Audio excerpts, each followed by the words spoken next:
estafador de falsos remates, revela cómo le quitaba su dinero a influencers y actores. Gran parte del contenido visual de este video ha sido intencionalmente pixelado, incluyendo segmentos donde aparece Marco Ayuso, con el fin de proteger la identidad y seguridad del invitado. Esta decisión responde al carácter delicado del tema abordado y a la confidencialidad solicitada para llevar a cabo la entrevista. Si después de ver esto aún quieres invertir en remates, felicidades. No eres un soñador ingenuo, eres nuestro tipo de cliente. Alguien que busca información antes de arriesgar su dinero. Mira el video completo si conectas con lo que ves. Contáctanos. En Mason Maya te acompañamos con estrategia, experiencia y resultados reales. Hola, buenas tardes amigos, ¿cómo están? Pues soy Marco Ayuso y como sabrán, en este programa de Cazadores de Fraudes Inmobiliarios, pues hemos tenido la intervención de muchas personas a través de este servicio de CertiPro, donde entrevistamos y buscamos darle asesoría a la gente para que haga una compra segura. Asimismo, también he estado haciendo algunas entrevistas con personas que así me lo piden para poder platicar del negocio de remates, ya que ellos en algún punto colaboran con una empresa que se dedica a cometer fraudes con falsos remates. Y bueno, en esta ocasión tenemos a Efraín, quien ya nos irá comentando con qué empresa trabajaba, qué hacía, y de esa manera ustedes puedan tener signos de identificación de cómo es que operan estas empresas que ofrecen falsos remates. Como saben, soy Marco Ayuso y bueno, vamos a dar comienzo. Muy buenas tardes, Efraín, ¿cómo estás? Buenas tardes. Ok, Efraín. Bien, gracias. Bueno, me buscaste, me dijiste que colaboras con una empresa de remates. Me gustaría saber con qué empresa trabajabas y bueno, conforme vayamos avanzando en la entrevista, pues nos vayas dando más señales de qué es lo que hacían y cómo lo hacían. A ver, platícanos un poco. ¿Con qué empresa trabajas? el primer nombre que tenían era Centro de Negocios de Inversiones, CNI, y después lo cambiaron por Grupo de Inversiones México. Ese es el nombre. Ok, ¿y cuánto tiempo estuviste colaborando ahí? Aproximadamente 8 meses. 8 meses. Y cuéntanos, Efraín, ¿quién te invitó a formar parte de esta empresa? Realmente fue por recomendación de un conocido. Conocido te invitó a formar parte. ¿Y dónde estaban? ¿Dónde estaban operando? La primera dirección estaba en Polanco, en la torre por Mariana Escobedo. Ahí estaba la primera, Torre Samsung. Era la Torre Samsung. Y la segunda dirección seguía en Polanco, pero ya estaban unas calles de la Torre Samsung. Oye, ¿y tú sabes por qué se cambiaron? ¿Creció la empresa o tienes alguna idea? Pues creo que realmente ahorita, en ese momento, te manejaban que porque tenían un problema del registro y no sé qué tanto, pero ya pues sabiendo bien las cosas, era porque ya habían vendido a muchas personas y para que no cayera una demanda, pues cambiaron de nombre y de dirección. Ok, bien. Bueno, más o menos tengo la idea y ya la gente se está dando la idea de cómo es que operan, cómo es que se cambian de domicilio para evitar ciertas cosas, pero empiezan a surgir muchas dudas. Una de estas es, ¿tú tienes una idea de cuántas operaciones acabaron realizando hasta donde tú estuviste trabajando ahí? Ok, aproximadamente eran de 20 a 15 por mes. 20 a 15 por mes. Ok, ahorita que nos platicas un poco de cómo llevaban a cabo las operaciones, pero bueno, una vez que tú llegaste ahí, ¿en qué calidad llegaste? ¿Cómo te recibieron? ¿De qué manera querían que trabajaras? ¿Cómo era el esquema? Realmente al principio pues te manejaban que era un trabajo común como todos, pero entre más como que ibas creciendo o ibas vendiendo, ya te abrían un poquito más sus verdaderas intenciones. Era muy presionante todo el tiempo que ya que vendieras, te motivaban de cierta forma, que te daban regalos por mes, o que buscaban el mejor vendedor, o quién era el mejor equipo, porque ahí se manejaba por equipos, porque cada equipo tenía su gerente, y ese gerente pues es el que te ayudaba a vender. O sea, como un esquema de algún trabajo regular. Cuéntame, Efraín, ¿era la primera vez que trabajabas en este tipo de negocio? Sí. ¿Antes en qué trabajabas o...? Antes trabajaba en un call center. En un call center, ok, vale. Bueno, me decías, tienen una actividad algo turbia. Cuando tú llegaste y te dijeron, oye, nos dedicamos a vender remates, te capacitaron, te explicaron cómo hacerlo, pero ¿tú en algún punto identificaste que era real o no? ¿Tú investigaste cómo es que se realiza realmente el negocio? Sí, iba haciendo más mis ventas y al final entre también que los clientes que les vendí me buscaban porque no veían ningún avance, yo empecé a indagar y fue justamente también cuando cambiaron el nombre y fue cuando dije, creo que esto no es totalmente real, no les van a devolver dinero, solamente se notaban las intenciones de los dueños que era totalmente misión. No veían por los clientes, ¿no? Y al contrario, cuando cambiaron el nombre, pues se notó más. Ok, perfecto. Y bueno, ¿cómo lo hacían? ¿Podrías contarnos cómo recibían a la gente? ¿Dónde les llegaban? de ahí una vez que ya lo recibían, ¿cómo les vendían? Sinceramente sí buscaban que fuera una atención cordial, profesional, entre comillas. Se buscaba lo que, bueno, al menos el gerente que a mí me tocaba, era que no hubiera presión en la venta, sino más bien que nos ganáramos a las personas. Que hiciéramos la plática, que ganáramos esa confianza para que ellos pudieran pues comprar. Teníamos las citas, o sea, se hacía la cita dentro de los horarios de la oficina. Y posteriormente pues iba una recepcionista por las personas, pues se le daba la mejor atención, o sea, la bebida, pláticas, y pues tratamos, al principio no importaba cuánto durara la cita, pero posteriormente sí, que fuera lo más rápido posible. Y cuéntame, Efraín, ¿qué les decían? O sea, ¿de dónde llegaban? Te repito, o sea, me refiero a cómo los captaban, dónde se anunciaban, cómo es que proponían esto a los clientes. Pues por varias plataformas. De hecho, compraban en las plataformas, la misma empresa, la suscripción Inmuebles 24, la Moody, Facebook, pues todas las plataformas propiedades. También últimamente era Mercado Libre. Todas las plataformas de inmuebles que se pudieran tener te compraban la suscripción y pues tú publicabas y tenías el deber de tener al menos de 60 a 90 en cada plataforma.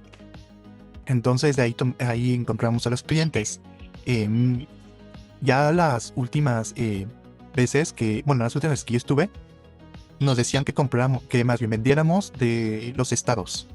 Ya no de la ciudad, ya no del Estado de México, sino de los estados, porque pues ahí era un punto quemado, ¿no? Entonces, porque ya mucha gente de la ciudad no quería comprar. Entonces buscaba que fuera de Puebla, de Veracruz, de Culiacán, de otros estados, y te pagaban tus viáticos para que tú fueras a la cita. Citabas a la gente en el aeropuerto o en un café cercano, y pues de ahí hacían la cita para que pudiera concretar. Pero también te pedían pues explícitamente que la cita estuviera casi ya puesta, o sea, la venta más bien, y que les daban un anticipo ya sea de 30, de 15, de 50, y ya con eso pues ya podíamos ir. Ok, y con eso ya iban a verlos para poder cerrar alguna operación. A ver, me gustaría más o menos saber también, y yo creo que el público, ¿qué anunciaban? ¿Qué es lo que proponían? ¿Qué le decían a la gente? ¿De qué se trataba? Pues realmente era pues la casa, o sea que la casa ya se iba a entregar. Ya cuando era la cita pues ya se manejaba los derechos adjudicatarios. Y le manejábamos las etapas que tenía un remate, que al final pues no era verdad. O sea, un remate en caso, pues, para vender una casa pues lleva muchos procesos, y dependiendo pues en qué proceso esté, ¿no? Pero aquí se manejaba pues totalmente los derechos adjudicatarios, y que ya después de la adjudicación se podía hacer la escrituración y posteriormente pues la entrega de la casa. ¿Y tú tienes una idea de cómo es realmente un remate? Sí, investigando y viendo, ¿no? Que pues así no se maneja. Ok, sí, eso es muy importante porque es lo que luego aprovechan los falsos, las empresas que ofrecen falsos remates, el hecho de la información, ¿no? Hasta donde yo lo he visto que agarran un pedazo de información real del negocio de remates y de ahí pues lo andan promoviendo como si fuera un remate, pero pues la verdad es de que se aprovechan del negocio y eso lleva a la gente a caer en esa estafa, ¿no? Del falso remate, en razón de que así es, la pintan muy fácil, porque o sea, el negocio de remates es un tema complicado, o sea, juicio es complicado y ellos la venden muy fácil, ¿no? Cuéntame, a ver, cuando tú te encontrabas con alguien que sí sabía del negocio, que sí tenía la idea, la noción, ¿qué le decías? Pues como obviamente no era tan conocedor en ese momento, pues cuando había alguien que sabía bien de los remates, totalmente se lo mandábamos a nuestro gerente, y nuestro gerente pues ya manejaba mejor esa parte. Pero si una persona se ponía obviamente firme en su decisión, en pues su información, pues los gerentes por lo general se ponían un poco agresivos o pues burlones. Entonces, o sea, al final yo creo que no pensaban que estaban haciendo mal y que estaban bien. Ok, burlones con quién, con la misma gente cuando les preguntaban o algo. Sí, o sea, cuando alguien le preguntaba que con información verídica de lo que es un remate y le decía, es que no se puede esto, o cómo te va a saltar esto a esto. O sea, ellos empezaban como de, pues si no tienes dinero como para comprar, pues entonces no preguntes, o alguna de estas, pues como burlándose de los clientes cuando alguien sí tenía pues esta información y terminaban con la sesión. O sea, ya no vendían, ya no le vendían más ni insistían más. Ok, bueno, eso es importante porque al fin y al cabo, fíjate que, Efraín, a mí me ha tocado mucho cuando hablo con este tipo de empresas. No, pues si no te interesa, sí, pues este negocio no es para ti. O sea, ya cortan y cuando ya revelan que, cuando se dan cuenta más bien que sí sé del negocio, más cuando me contratan los clientes, que les voy a pedir la información como si es verdaderamente, y me da una luz eso que me dices, porque se ve que es más que una táctica de orillar a la venta, de ya presionar y salirse del negocio, ¿no? Y ya pues, dedicarle tiempo a que sí caiga una persona que no sepa del negocio y esa persona sí estafarla, ¿no? Quiero pensarlo así. Así era. Y el siguiente cliente, o sea, era como su frase. Realmente. Ya no le querían dedicar tiempo a eso, ¿no? Y bueno, cuéntame, Efraín, dentro de todo este esquema del negocio, tú estabas dentro del área de ventas, ¿cuántas personas tenían, subiendo ofertas de remates en internet y cuántas personas tenían vendiendo?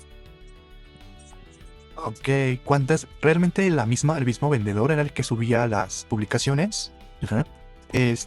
Y aproximadamente en el tiempo que yo estuve, un gerente tenía hasta de 10 a 12 máximo, o sea, como un máximo de personas, hasta de 4 a 5 personas. Y aproximadamente eran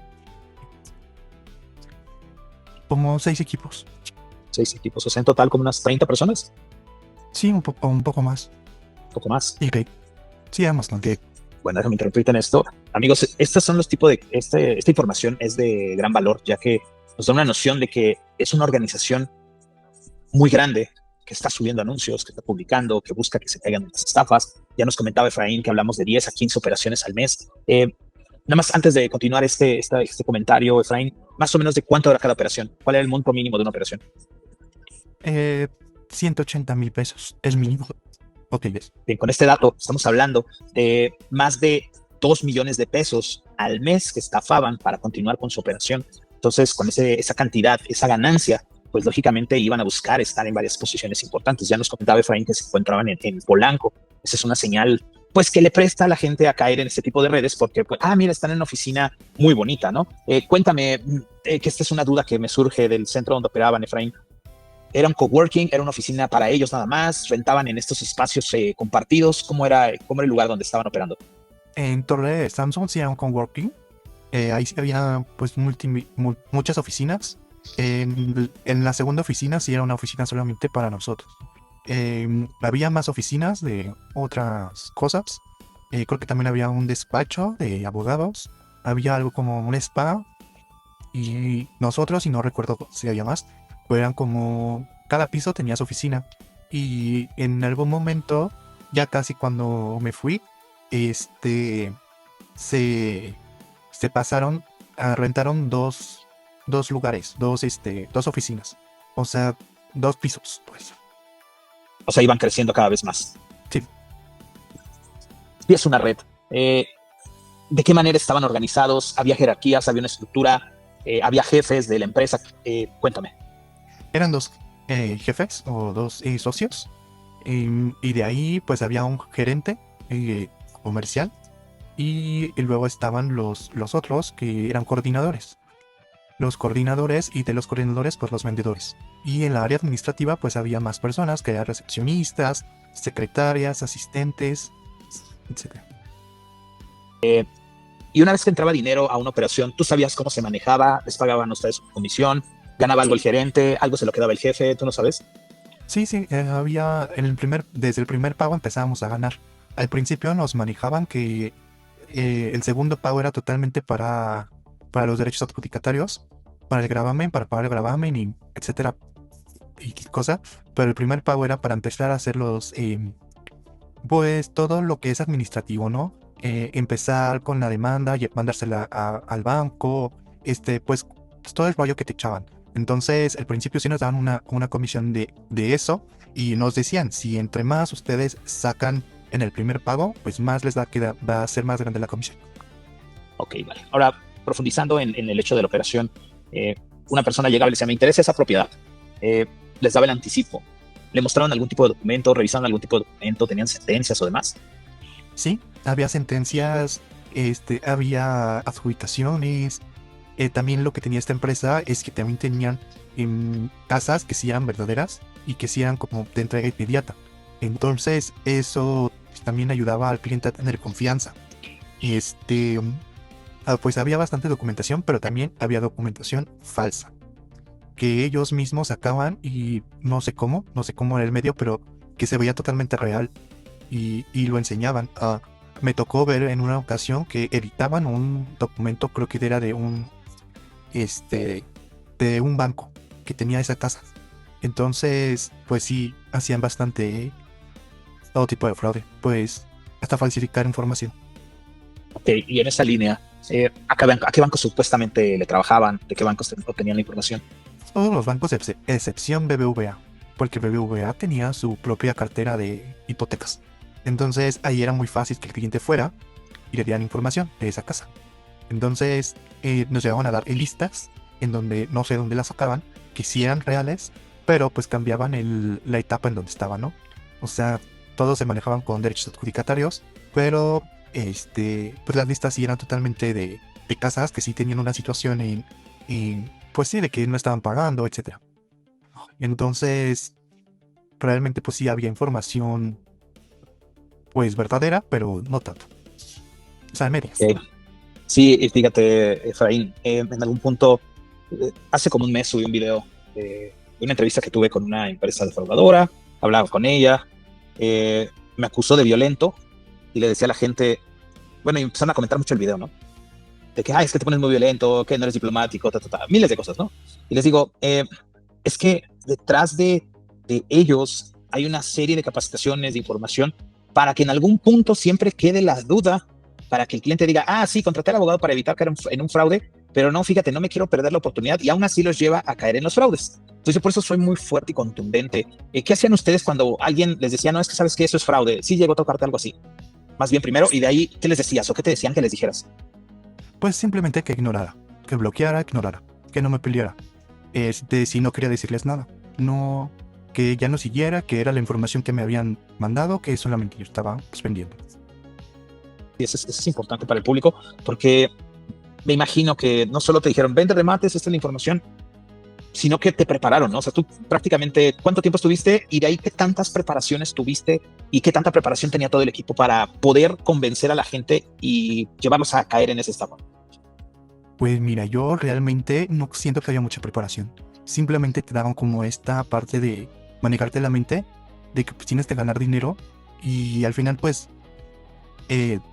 traían, o sea, gente traían más, o sea, algunos con estudios, otros héroes, o sea, ni habían terminado la secundaria, o sea, había de todo tipo, o sea, había tanto ingenieros como licenciados, o sea, y mientras fuera de confianza, o sea, que alguien los conociera adentro, pues te aceptaban.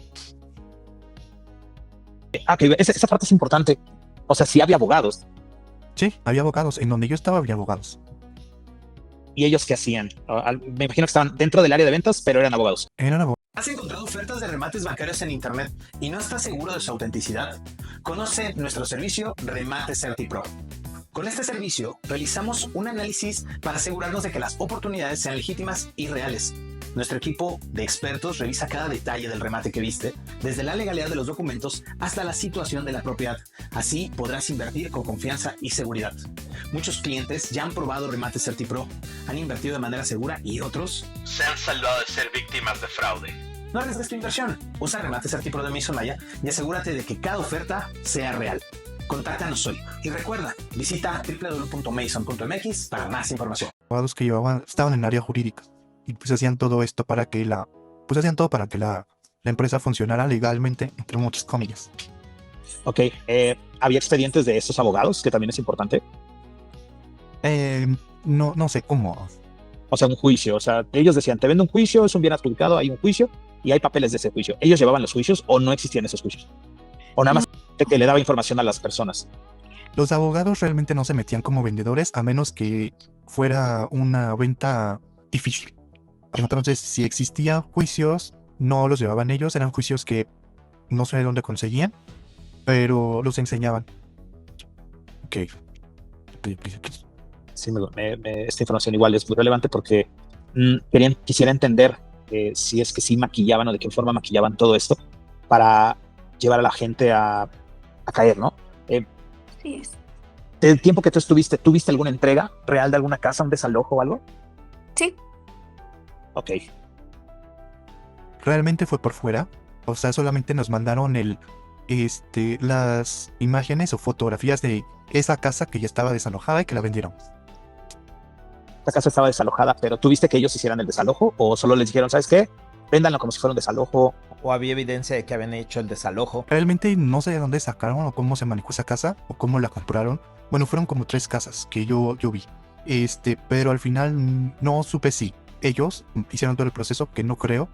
Más bien fue que la consiguieron de otro lado y nosotros nos las daban para que la promoviéramos.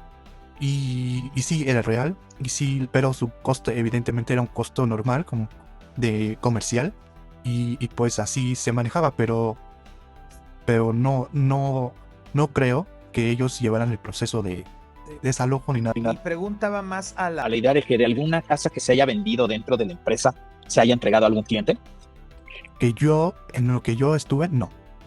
Y hablamos más de cuánto tiempo más o menos. ¿Cuánto estuviste ahí? 4, 8 meses. 4 meses. Ah, ok, perfecto. Bueno, me estabas comentando, Efraín, que hay muchas personas, pero lo que he identificado en este tipo de empresas es que son en la mayoría grupos de muchos hombres. No sé cómo era la composición de la empresa donde estabas. ¿Había más hombres, más mujeres? ¿Cómo estaba la operación? Eran más hombres. Los socios eran hombres, el gerente era hombre, todos los coordinadores eran hombres, y pues en los equipos había pocas mujeres. Pero la mayoría hombres. Ok, perfecto.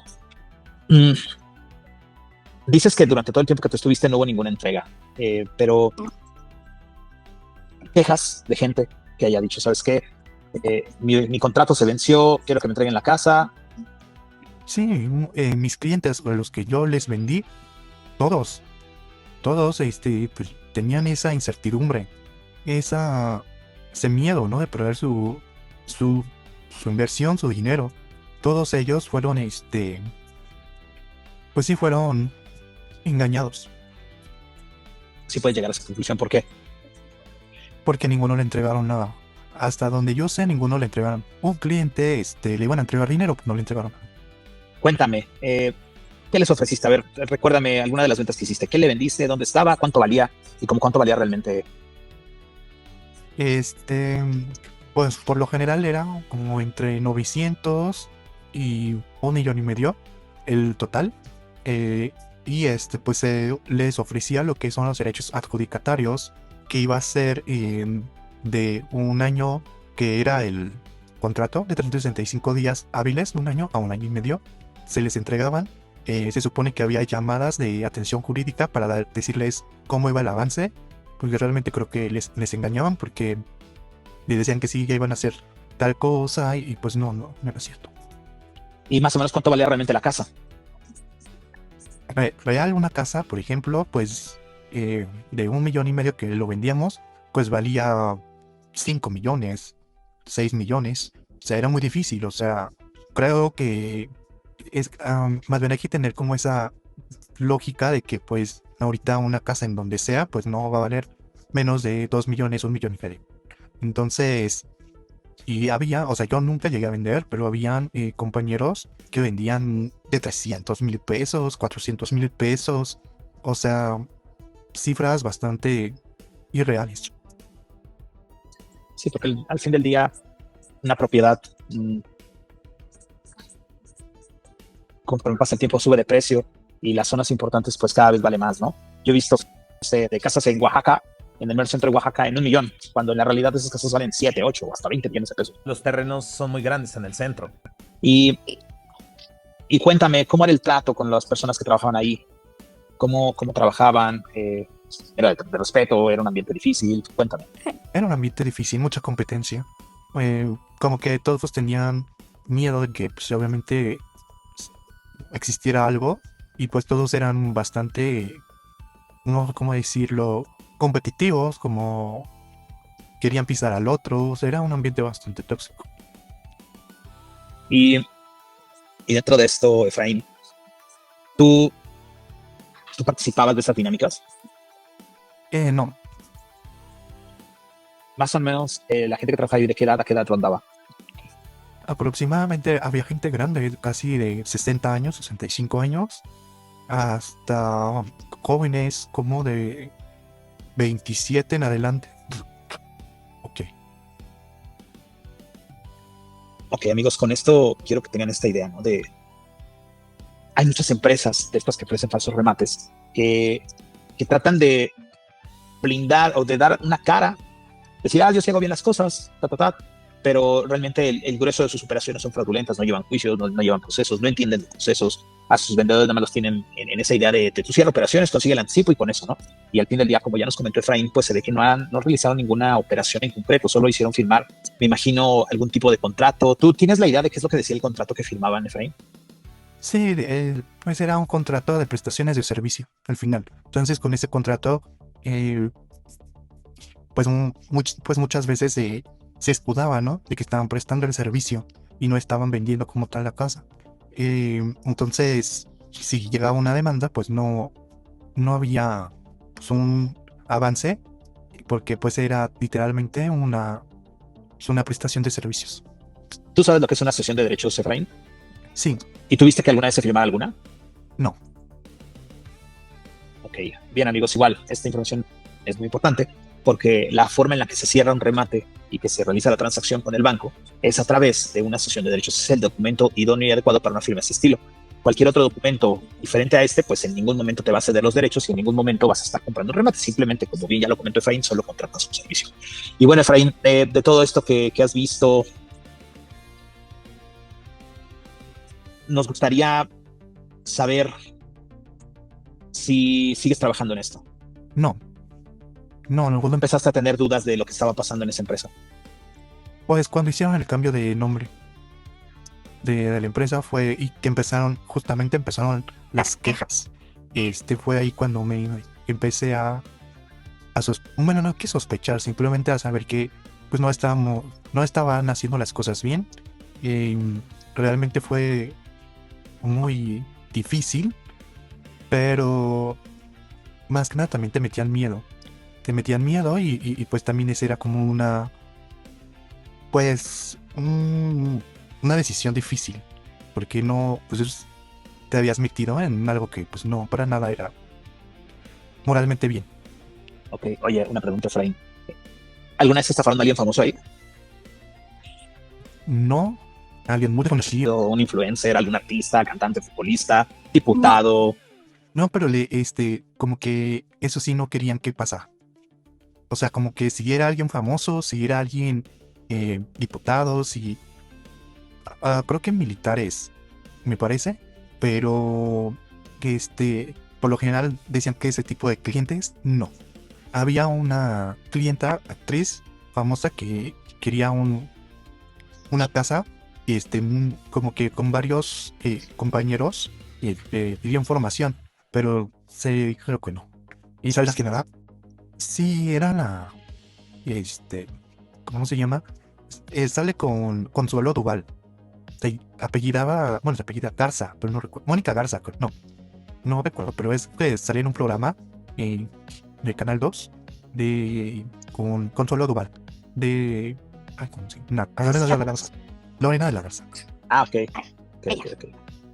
Bueno, se salvó en esta ocasión, ¿no? Sí, fíjate que este negocio de remates desindicado, todas estas empresas que utilizan falsos remates, pues los utilizan para llamar la atención y cachar ese anticipo y nunca hacer ninguna operación. Pero si el negocio es difícil, es complicado, convencer a un cliente, darle información es complicado. Entonces, cuando llegan empresas como estas, donde, como ya nos diste ese dato, te piden nada más un pedacito de lo que vale realmente, te prometen un tiempo de entrega y te la ponen muy fácil, pues es ahí donde el que no está informado acaba cayendo. Y cuando llega alguien informado y los enfrenta, pues empiezan a disuadirlo y pues lo ignoran y acaba yéndose al vacío de los que no compran, ¿no? Y bueno, Efraín, después de todo esto que nos has platicado, ¿cuál es este mensaje final que te gustaría darle a la gente, a la audiencia de Mason Maya, a la audiencia de cazadores de fraudes, para que evite caer en este tipo de estafas? Compártenos, ¿qué les quieres decir a todos? Realmente, pues que presten mucha atención y la información que les da. Ninguna casa que valga menos de 1 millón o 1,5 millones te la van a entregar en 6 meses o menos de un año, ¿no? O sea, tienes que informarte bien cómo son los procesos verdaderos. No, no te vayas con la finta de que pues se escucha súper fantástico, ¿no? Como una ganga. Realmente no es así. Si tú te pones a investigar tan solo, no sé, ya sea en tu página o en páginas reales como BBVA o algo así, verás que no hay, no existe una casa con tales características, ¿no? Entonces tienen que, pues que saber que ninguna propiedad te la van a dar tan barata ni en tan poco tiempo, porque te manejan hasta 6 meses, 3 meses. Probablemente a veces es para que, pues, sacarte tu dinero. Entonces, que sí presten mucha atención y pues que mejor se asesore con un abogado que lleve esos procesos, porque muchas veces llevaban abogados, por eso, llevaban abogados, pero pues no tenían pues ese conocimiento de los remates. O sea, muy pocas veces había abogados que tenían conocimiento, y a los mismos abogados, pues también, ¿no? Le choreaban toda la historia. Entonces, que sea un abogado que sepa de esos temas, porque si no, realmente lo van a chorear. Ok. Eso también es importante, muchas gracias. Porque mucha gente se asesora de un abogado general o un abogado penalista para saber de remates, y luego como el abogado penalista no entiende cuáles son los documentos idóneos para una firma de un negocio de este estilo, pues le dicen, pues el contrato se ve bien, ¿no? O sea, para cualquiera un contrato de estos que muestran este tipo de empresas lo ven correcto, pero no saben que debe de haber una relación con el banco, debe de haber una relación de quién te vende el negocio, que el documento adecuado es la cesión de derechos, que tiene una serie de clausulados muy abogado que no lo sepa porque es agrarista, porque es, no sé, hasta he conocido abogados mercantilistas que han caído este tipo de estafas, penalistas o corporativistas, y se meten al negocio de remates, y como no identifican, no saben cuál es el proceso adecuado, pues los acaban estafando. Yo hace tiempo, en un curso que doy normalmente cada mes, vino un abogado, me dice, oye, es que sabes que mi clienta firmó un contrato, me muestra el contrato y le digo, colega, perdón, pero pues me hiciste firmar un contrato inadecuado, ¿no? Ese no es el adecuado de un remate. Pero bueno, Efraín, agradezco mucho tu tiempo, el hecho de que compartas con la gente para darles esta información y que ellos tengan ese ojo agudo para no caer en estas estafas, que identifiquen cómo actúan desde dentro, qué es lo que hacen, cómo lo hacen, para que desde fuera se den cuenta que solo es un cascarón, porque al fin del día no acaban firmando nada. Muchísimas gracias, Efraín, al público de Cazadores de Fraudes. Espero les haya gustado el programa y nos vemos a la próxima. Hasta luego.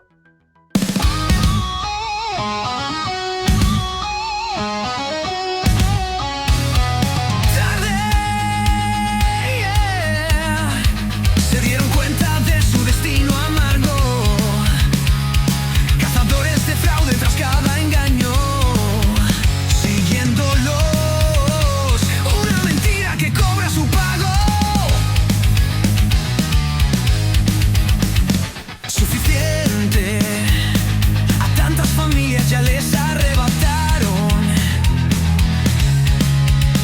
vendieron promesas, falsos contratos, pero al fin los atraparon.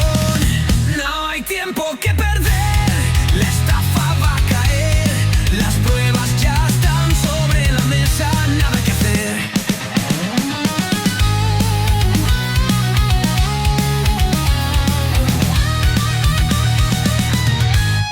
¿Qué piensan hacer? Las trampas se van a romper. Devuelvan el dinero, enfrenten la ley.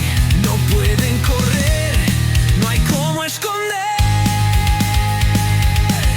No hay tiempo que perder, la estafa va a caer.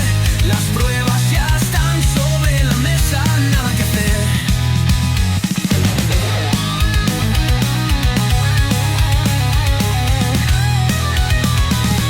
Cazadores de fraudes tras cada señal, siguiendo el dinero, buscando verdad. Inmobiliarias de humo, su tiempo acabó. Las víctimas hoy tienen voz.